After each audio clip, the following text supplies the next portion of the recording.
Hope everyone's doing well. We're gonna do a quick workshop today. I think everyone in here is familiar with Aleo. Is there anyone who's not familiar with Aleo? Okay, so we can skip the first part. Yeah, so the tech stack Aleo has built on, so Aleo is a privacy-preserving programmable blockchain, is you have at a high level in JavaScript to build dApps, you can use the Aleo SDK. You can import it in, for example, a React app, and you can have access to calling programs and executing it using WASM, for example, so you're executing in the web there. You have more low-level structures like Snark VM and Snark OS. Snark OS is the node client, so it's the code that you run an Aleo node with. And so it's how they communicate in consensus and reach consensus. And the Snark VM is the execution layer, how you execute zero-knowledge proofs. Now this workshop's more about the special things you can build on Aleo, like zPass, and I'm going to speak a bit more about that. So zPass is a new protocol that's made possible because of Aleo's unique properties of being permissionless, programmable, and privacy-preserving. Sorry for the slides. I'm honestly not in control of that. Let me try and play with it. Okay. Yes, mind of its own. Yeah, so currently a lot of identity authentication is through KYC. I'm sure most of us have done KYC, scanning the front of your ID, the back of your ID, scanning your face, and you send that to a server. So that's kind of the tech stack we're used to, client-server model. We send the data to the server, and then they will store it, and that's kind of how things are. And the problem with that is that by the data being stored on other servers, on these companies' databases, it's just a matter of time until there's a data breach or a data leak. You're just trusting other people with your personal information. But through zPass, which is a new protocol, we can keep the data ourselves and still be able to prove certain things that services would want us to prove. So, for example, I'll get to examples later. To give more information about zPass is, for example, I can generate a private digital identity token that represents my ID card, so a credential that I can encrypt and store on Aleo, for example, and then I can use that to execute a Leo program, so a smart contract on Aleo locally, and generate a zero-knowledge proof to prove things to the service that's requesting, for example, are you older than 18? And I can prove that I'm older than 18 to the service. So how it works is you have three parties involved in this protocol. The client is you, the person who holds your credentials, so your ID in this case. The issuer is a trusted authority that can attest to your, sorry for the slides, honestly. The issuer is someone who can attest to your identity, like the government in most cases. And the verifier is the service you're using. So like a neobank or Facebook or a social media company that wants to verify age, for example. I wish the slides were better. Maybe we can get to the code. Time to build. Maybe if I get off the slide, it will be better. Is it stable? It's stable? Good. You can see the screen? Cool. All right. If you go to, let me see if it's on that link, so zkWorkshop.avail.global, it should be live now. Yep, it is. I don't know if you're, okay, you are following, which is cool. Give it a second. It will open a demo that's been made by John Reynolds, who kind of takes care of zPass. If you want to follow along, You can give me like a thumbs up if you're following along. Are you? You are? Okay. Cool. So this is the issuer, like the government in this case, and we're going to simulate issuing a zPass, a credential. So here we'll generate an issuer account. So the issuer would have a private key, a normal Aleo account, private key, viewing key, and that address. So that's the government in this case. The hash type, we're just going to choose the type of hash we're going to use. That's really important for this case. The subject would be your address.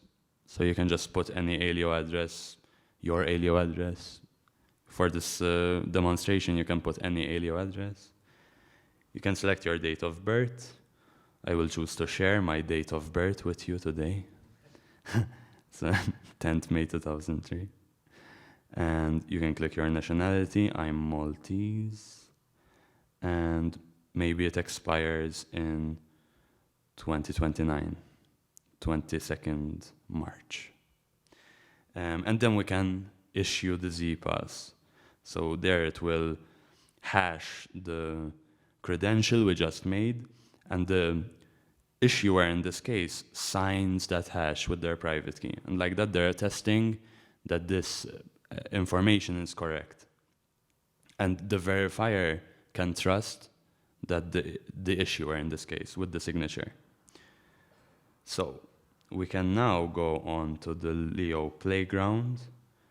I guess the link is, wait a second. Okay, so we just generated the issuer account. Now we enter the credentials, okay. Now you go to this link, play.leolang.org. Let me leave it up for a bit.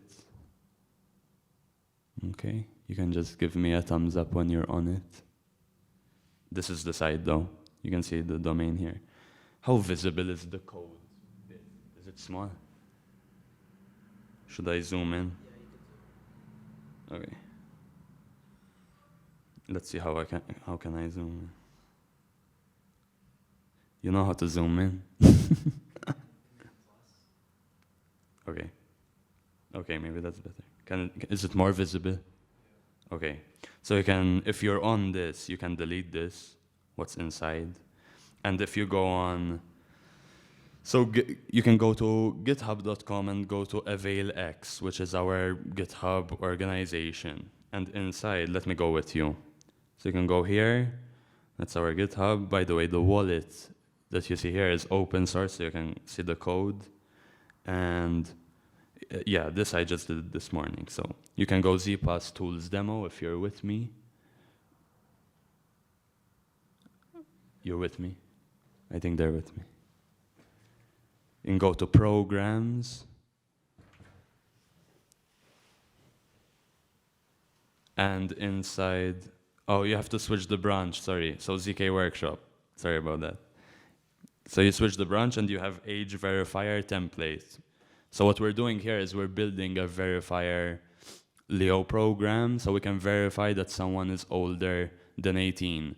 This would be done by a DApp, for example, that wants to verify that someone's older than 18 to use their service. Go to template.leo and copy this into the playground. This is just some Leo functions to help with converting date times into timestamps into date time. But it's not the purpose of this workshop. And we can paste that in. When you're with me, we can start to code the program. But I need to get something from my bag, because I'm not going to remember it all. Is everyone who's following with me, kind of? You're good? Okay. Okay. So, let's start with creating a struct in Leo, and we're gonna create a credential here. Yeah. Yes, from here. I don't know if from the AvailX GitHub, because Avail wasn't available. Ah, pun. Yeah, but you just copy this. You can paste it in the playground. It's on the zkWorkshop branch. That's the important thing. You got it? Cool. Okay.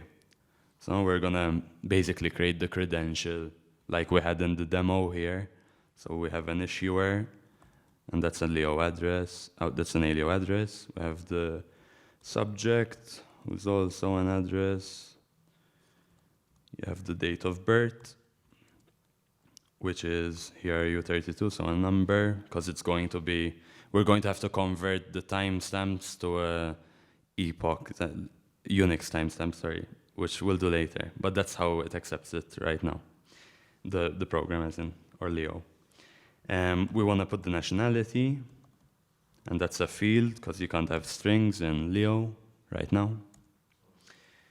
And expiry, which is when the credential expires, which is also a date, which is U32 in this case.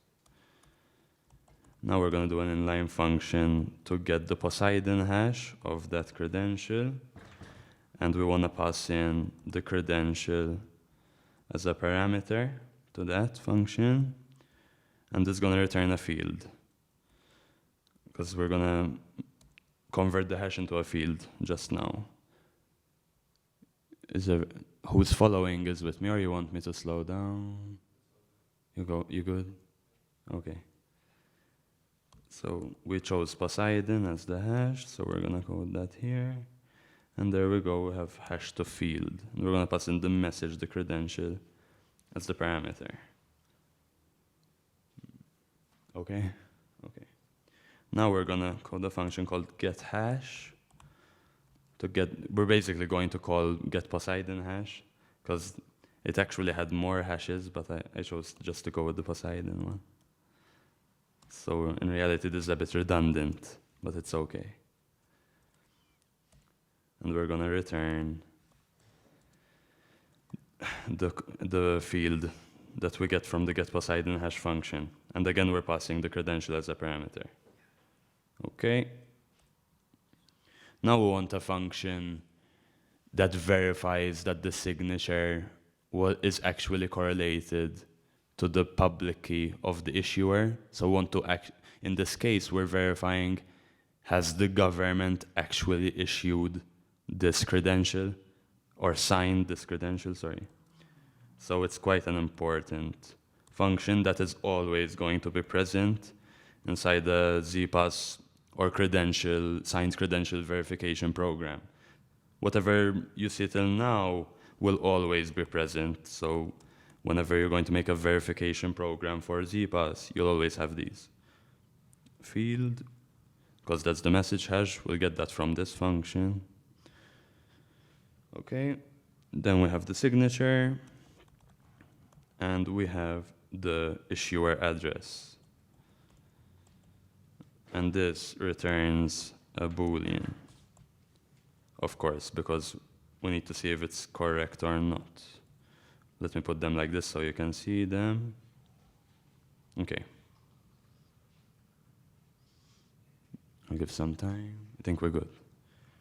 All right, now we're gonna call a function that's native to Leo, which is on the type signature, and that's verify. Wait a second. Okay. And then verify takes in the parameters we had before. So takes in the signature, takes in the issuer, the address is in the issuer address, and takes in the message hash, which is a field in this case. And that function will verify if the signature was actually signed by the private key that correlates to this issuer address. Okay? And now we want to do the main function of the program, that is a transition. Transition in Leo is what is called in a transaction. It's called a transition because you're transitioning the state of you're making a transition to the state of the chain, kind of. So here, the goal of this function is to, again, verify that the credential is, the person who owns the credential is older than 18 here. That's the goal. And of course that the credential was issued by the government, in this case, by the issuer, with the function we called before. So we're going to pass in the signature again. it will come all together soon. This is U32, a date again. We'll have to convert these, but we're soon there. Okay, and this will return a Boolean. The output of this transition is a Boolean to tell us if this is verified or not. So now we want to do some date conversions from the helper functions we copied and pasted before. So here we're just converting the date of birth from timestamp to date time, and we're going to pass in message.date of birth, so the date of birth on the credential. Then the current time, we want the current date time, same thing, and we're just going to pass in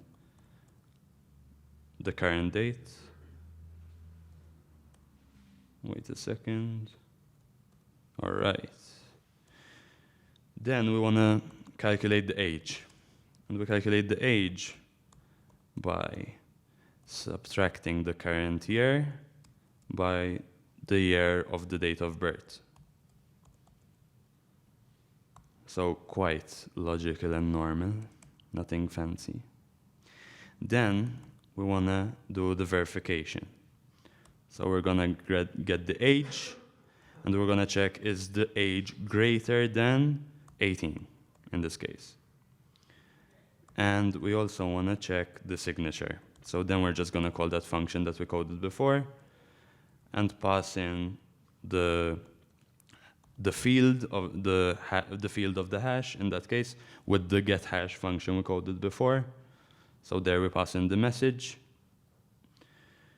which is the credential, sorry, to hash it and convert it into a field, the signature, and the issuer address.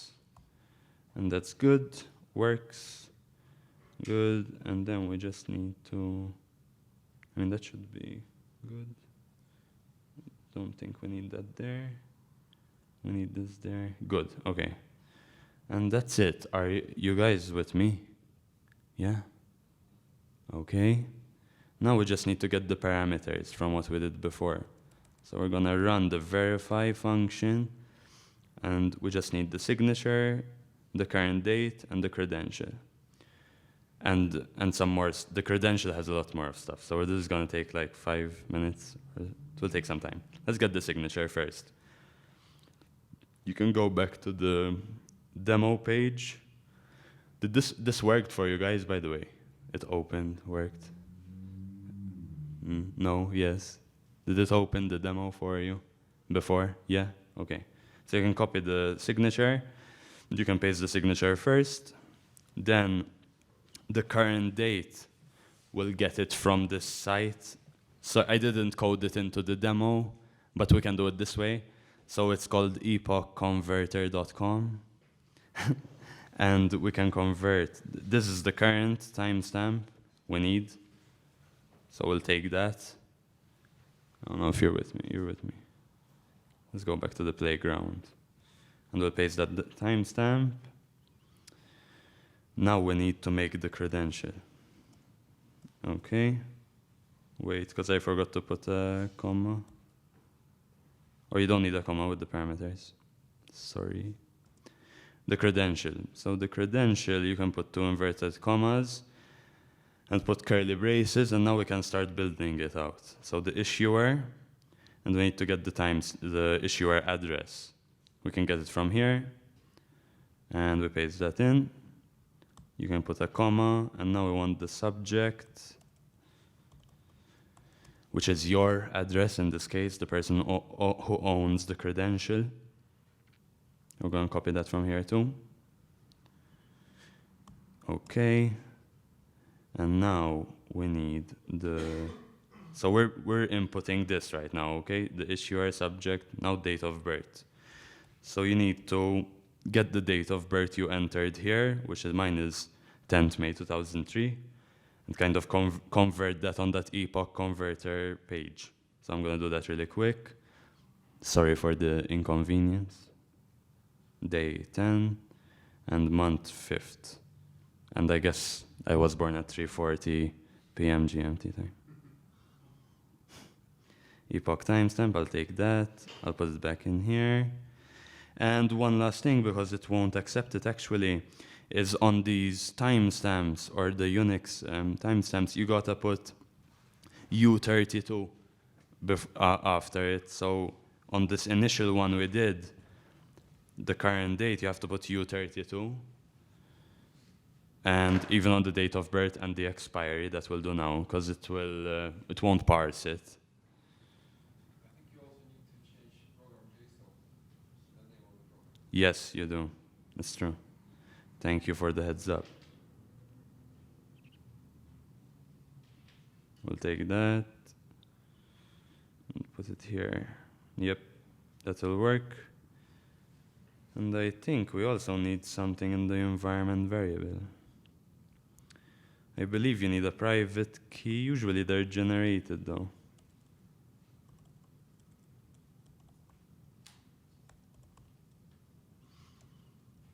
You guys know if you need anything else than the private key? I don't know. They were there when I was testing it, so it might cause it to fail. I need the private key related to that address. But I think it will still work if I pass in the issuer private key in this case. We'll see. Let's leave the private key there for now. Just make sure you have a private key there, because you need to run it. I think you need the private key. Okay, U32. And now we have the, let's see, nationality. For the nationality, I believe, nationality, okay. I believe if you copy this, it will just give you a 0 field. No, it actually gave me the field. Okay. Wasn't working this morning. And then we need to put the expiry, which is from here. You see the expiry. So I did it 2029, 22nd March. And I'll go here, I'll convert it. 29, 22nd March. At the same time I was born. And we'll put that here. And supposedly, if we run this, it should work if the environment variables play along. So let's see if I'm older than 18 or not. You can already calculate it though. Yes, it's running. I should be older than 18, but it tells me that I'm not older than 18. So there must be something wrong with the program, I guess. 2003. I'm 20, by the way, so I should be older than 18. I don't know, but that's the gist of it, the gist of this demo. But I guess there's something wrong with the calculation. Maybe this. I don't know. I hope you found it insightful. Did it work for you guys? If you ran it? I don't know if you ran it. Okay. If I were to go back to this, to just finish off and give some more context, I'm Zach. I'm the founder and CEO at Avail. I'm not going to put the presentation on because it will start lagging like it did last time. We're building a wallet on Aleo. It's the first desktop app on Aleo, and it's fully open source. You can see it on GitHub. So what we've been trying to do is make the user experience on Aleo a bit better, although we just launched like a week ago and there are a lot of bugs, so we're trying to fix them. Yeah, and there's a lot of small little things we do to make the experience better. And this is how we aim to use zPass on Avail. We want to make the issuance of these signed credentials easy for people, where because if we say for this to, you can see it, right? Yes. The government isn't really going to adopt this system and use, sign these credentials for people or issue a zPass. I don't think they will anytime soon. So there must be a way where services can still issue this for people. So then they can use this credential that they store in the wallet correlated to their private key to prove stuff about themselves to services that they use. here in the Aleo ecosystem in this case. But it can also be adopted by off-chain companies that have nothing to do with Aleo or are not blockchain companies, kind of. So you can take the scenario where the user has a credential, like their physical ID card, and we would have some process to verify that this ID card was issued by the government and that it's actually you who owns it. And that's the tricky part. So, because inside an ID card, there's a cryptographic signature issued by the government. And you can kind of use that to verify that it's actually the government who issued it. But then I can just take Julian's ID card and I can use it, and then I can fake that I'm Julian. So you need to have some physical identification, or kind of you have a face on the ID card and you want to see that the person doing that verification or the credential, the zPass that is being issued for this person is actually that person requesting it. So you have to do some face match, kind of like KYC. But how can we do that locally? So maybe developments in zero-knowledge machine learning give rise to this. I don't know. We'll see. But that's the idea. Then that credential gets issued, so it can be a record on-chain, encrypted. And then you can imagine the scenario where user says, I want to use the service. The DApp, or in this case, Meta, like Meta is the company that owns Facebook, Instagram, whatever. They're like, we need to verify your age. Then they send a program ID that you can imagine the program we just wrote in Leo. And the user locally on their device will run that verify function, and they will send the output that we saw. In this case, I'm not 18, but I should be, with the demo we did. And they will send the zero-knowledge proof that they just computed. And they'll send that to the company can verify that, they can verify that the proof was done correctly, and they can see the output. So if they are 18 or not in this case. And that's really it, that's how it would be used, and like that, the company didn't need to do KYC and store that data at a KYC company and all these different places. If you want to learn more, there's a QR code which is also here. And if you want to try out the wallet, you can download it from our website. It's right now on Mac and Linux, and we're working on getting it on Windows. Thank you for your time.